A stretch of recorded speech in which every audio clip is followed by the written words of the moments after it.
Sonuna geldim.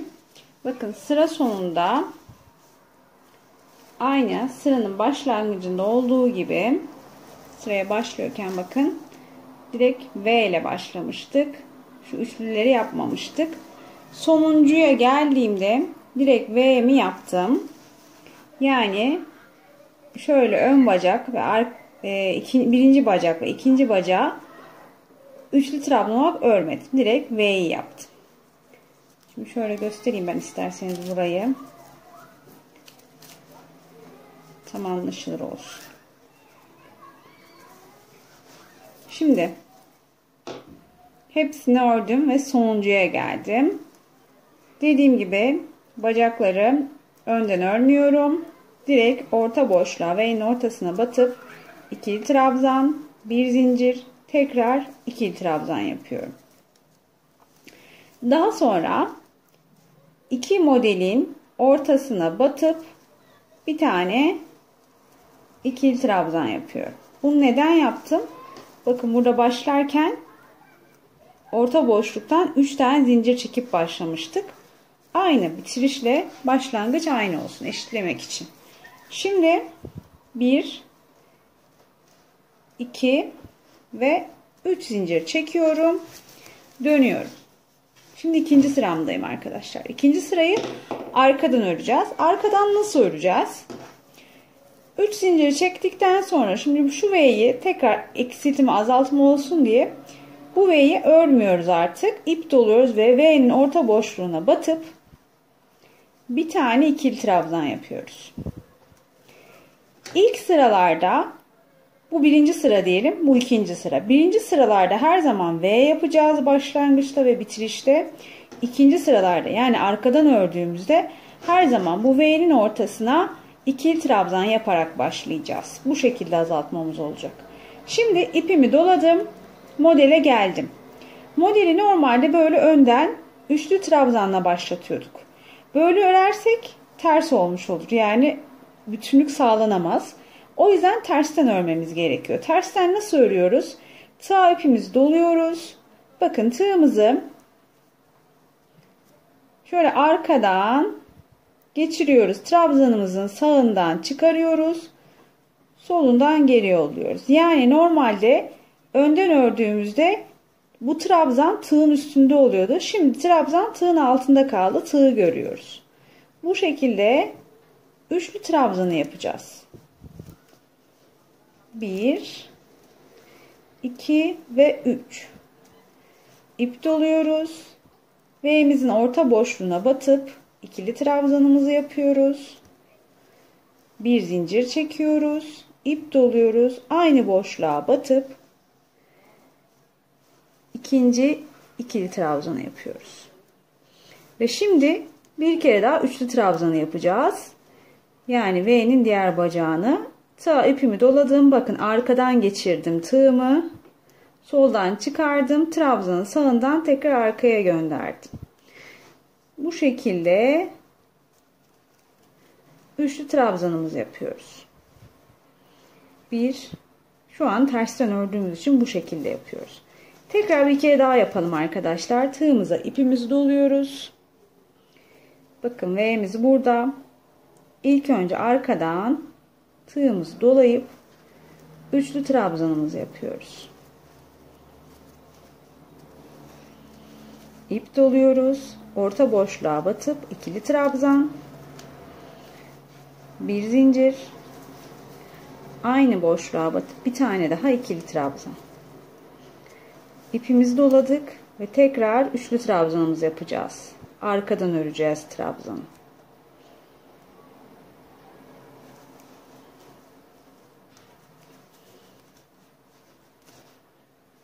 Pardon.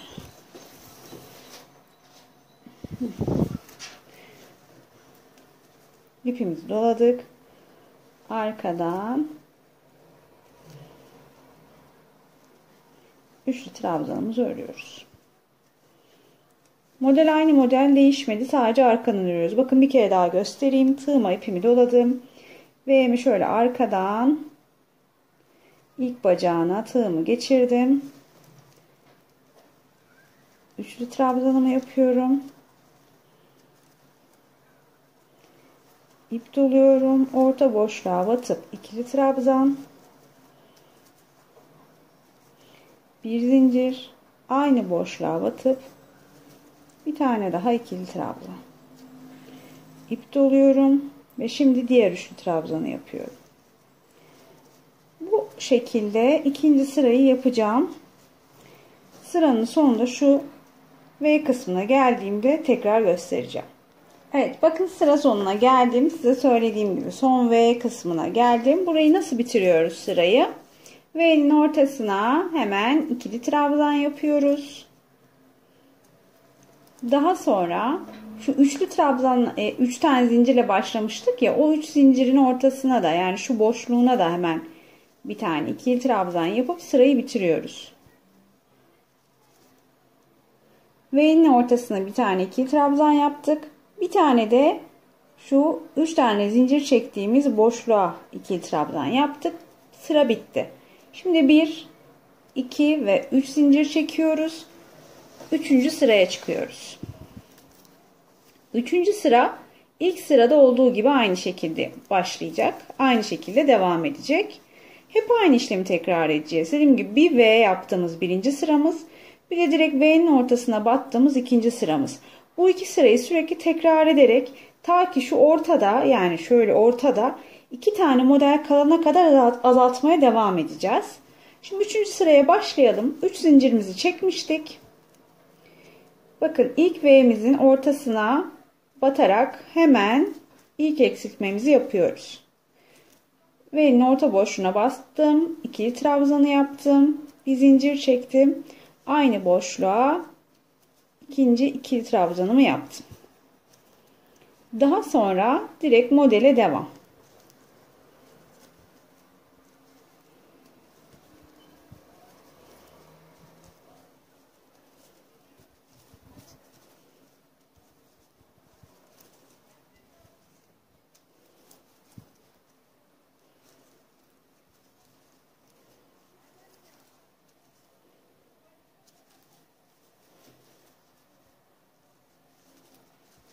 Sadece başlangıçlarda ve bitişlerde azaltmalar var.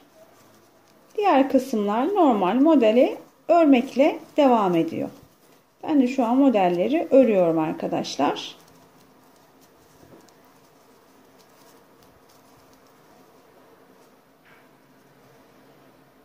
V ile başladık, azalttık, modelleri örüyoruz. Bitirirken sıra sonunu yine V yaparak ön kanatları, üçlü trabzanları örmeyerek bitireceğiz. Ben şimdi şu orta kısmı öreyim. Yani her birine teker teker modelimi örüp sıramın sonuna geliyorum. Son modele geldiğimde tekrar size gösteriyorum. Evet, sıramın sonuna geldim. Bakın son modeldeyim. Son modeli yapıyorken direkt ortasına, V'nin ortasına batıp sadece bir V oluşturacağız. Başlangıçta yaptığımız gibi. İkili trabzanı ördüm. Bir zincir yaptım. Yine orta boşluğa batıp diğer ikili trabzanı ördüm. Şimdi bakın şu kısım var. 3 tane zincir çekip bir sonraki kısma çıktığımız, bir sonraki sıraya çıktığımız kısım. Buraya da yine aynı şekilde ikili trabzan yapıyoruz. Sıramızı bitirdik. Şimdi 1, 2, 3, 4. sıradayız. Çeviriyoruz. 4. sıramıza başlıyorken nasıl başlıyorduk? İp doladık. V'nin ortasına direkt batıp ikili trabzan yapıyoruz. Daha sonra modeli örüyoruz. Modelleri örüyoruz. Arkadan üçlü trabzanımızı yapıyoruz ilk önce. Daha sonra orta boşluğa ikili trabzan, bir zincir,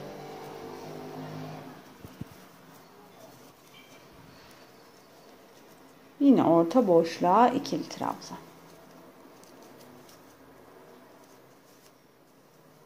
İp doladım. Diğer üçlü trabzanı arkadan örüyorum. Modelleri öreceğim. Sıraya geldiğimde, sıra sonuna böyle tek tek hepsini örüp sıra sonuna geldiğimde tekrar size, yani şuraya geldiğimde tekrar size göstereceğim. Şimdi aynı şekilde modelleri örmeye devam ediyoruz.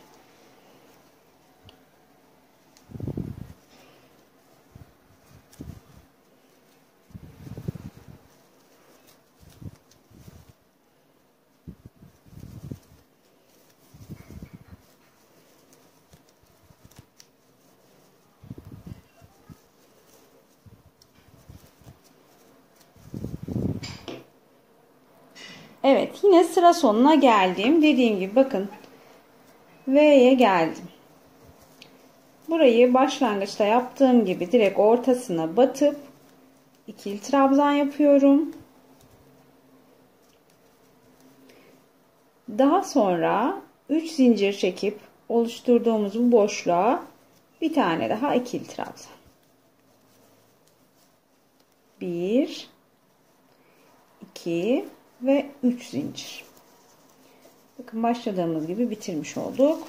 Sırayı bitirdik ve bir sonraki sıraya gittik. 1 2 3 4 5. sıradayız. Azaltmalar hep bu şekilde oluyor. Azaltmaların birinci sırasına V ile başladığımız kısım dedik. İkinci sırasına bu V'nin ortasına ikili trabzan yaptığımız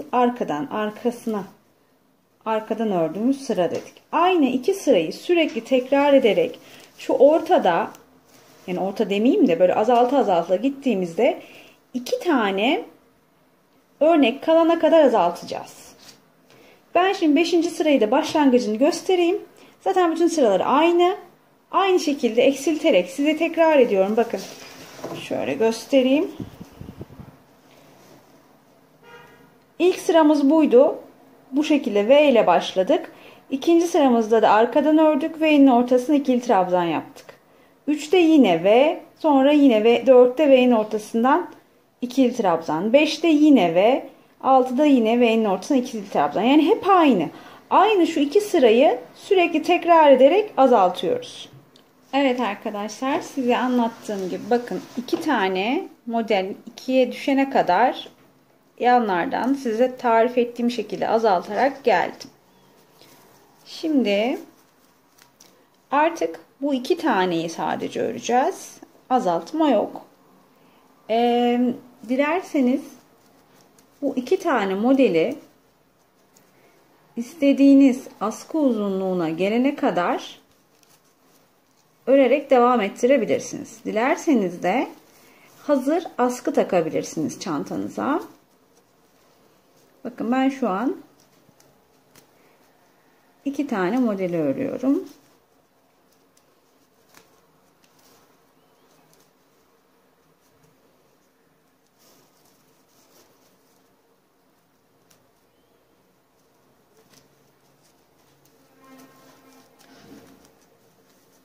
Aynı şekilde burada yaptığımız gibi diğer bıraktığımız, yani bu sağ tarafta bıraktığımız 14'lüye de bu işlemi uygulayıp o tarafı da yapacağız. Birebir aynı şekilde öreceğiz yani.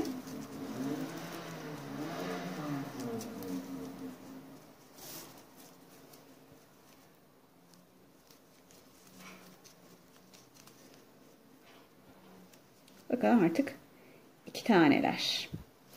1 2 3, her zaman 3 zincirle çıkacağız ve artık hep bu iki tane modeli öreceğiz. Şöyle görüntüsü de sığmıyor, o kadar büyük ki kameraya sığmıyor. Dediğim gibi bu tarafı da şimdi öreceğiz. Dilerseniz bu iki motifi istediğiniz uzunluğa gelene kadar omuz ölçünüzü alın. İstediğiniz uzunluğa gelene kadar örün. Daha sonra aynı tarafta karşı tarafı da aynı şekilde yapıp birleştirebilirsiniz. Dilerseniz şuradan şu ende bir askı da takabilirsiniz. Hazır askılardan deri askı olur, kumaş askı olur. Ne isterseniz. Evet, şöyle görmüş olduğunuz gibi arkadaşlar bakın ikili kaldıktan sonra, yani şurayı saymıyorum. Çünkü ikiliyi böyle V ve tekli olarak ördüm. Onları saymıyorum o yüzden.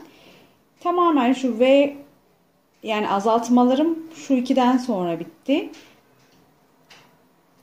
Azaltmadan sonra 1, 2, 3, 4, 5, 6 sıra ördüm. Bu yeterli benim için. Şimdi burada ipimi keseceğim. Daha sonra birleştireceğiz diğer kanadı da ördüğümde. Bir zincir attım. İpimi kestim. Şimdi dediğim gibi aynı şekilde çantanın bu tarafını da örüyorum. Sonra birlikte birleştirmemizi yapıyoruz. Arkadaşlar ben iki tarafı da yaptım. Size söylediğim gibi şu ikili kaldığında 6 sıra ördüm. 2 tane örnek kaldığında. İki tarafta da aynı şekilde ördükten sonra şimdi birleştireceğim. Birleştirmeden önce aklıma gelmişken şunu da söyleyeyim arkadaşlar. Çantamıza toplamda 350 gram ip gitti. Örecekseniz eğer çantayı kağıt ipten 350 gram almanız yeterli olacaktır.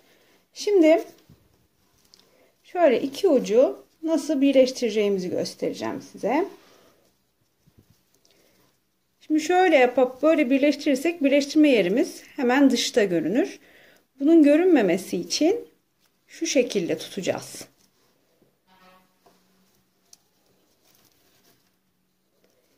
Ki birleştirme yerimiz iç kısımda kalsın. İki parçayı üst üste koyacağız. Sık iğneleri birleştireceğiz. Birleştiriyorken sadece şöyle bakın, bunlar bizim tepeciklerimiz, sık iğne tepecikleri. Bunların ön kanatlarına değil arka kanadına batacağız. Bunun arka kanadına battım. Öndeki parçanın arka kanadına battım. Arkadaki parçanın ön kanadına batıyorum.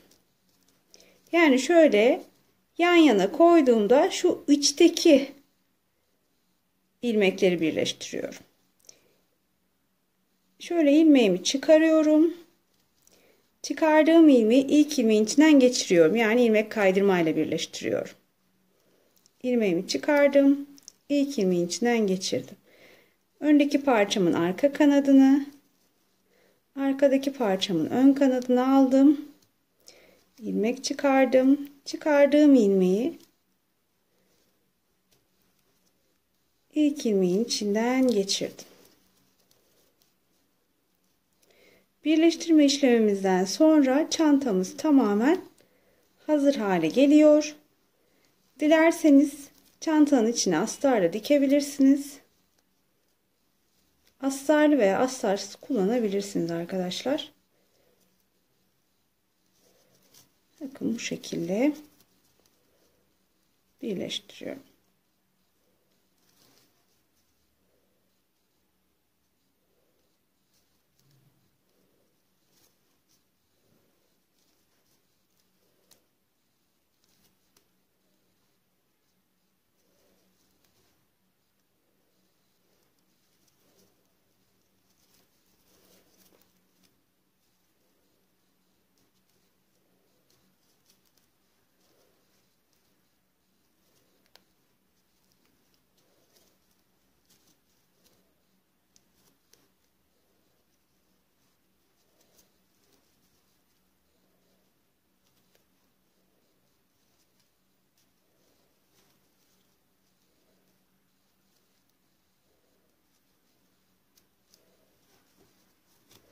Şöyle bir tane zincir çekiyorum ve artık ipimi kesebilirim.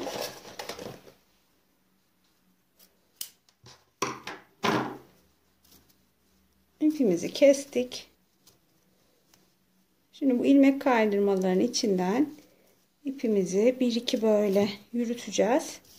Sonra tekrar bir düğüm atacağız ve kalan parçayı keseceğiz.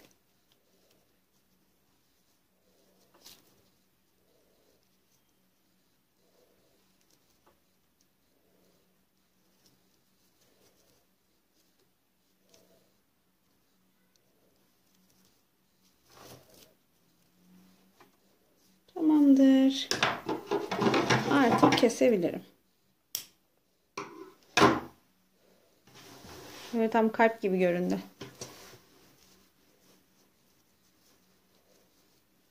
Şöyle de çekiştirip düzeltelim şurayı. Bakın birleştirme kısmımız da böyle. Evet arkadaşlar, şu an söylediğim gibi çantam tamamen hazır. Bakın. Artık kullanıma hazır durumda. Umarım sizler için anlaşılır olmuştur arkadaşlar. Olur da aklınıza takılan herhangi bir şey olursa yorumlara yazın lütfen. Kanalıma abone olmayı unutmayın. Videolarımı beğenmeyi unutmayın. Videolarımın devamının gelmesini istiyorsanız yorumlarınızı, beğenilerinizi eksik etmeyin. Instagram sayfamda yine aynı isimle Aysha Hobby şeklinde yazıp Instagram sayfamdan da takibi alabilir, bana ulaşabilirsiniz. İnşallah sizler için faydalı olmuştur. Sonraki videolarımda görüşmek üzere. Hoşça kalın arkadaşlar.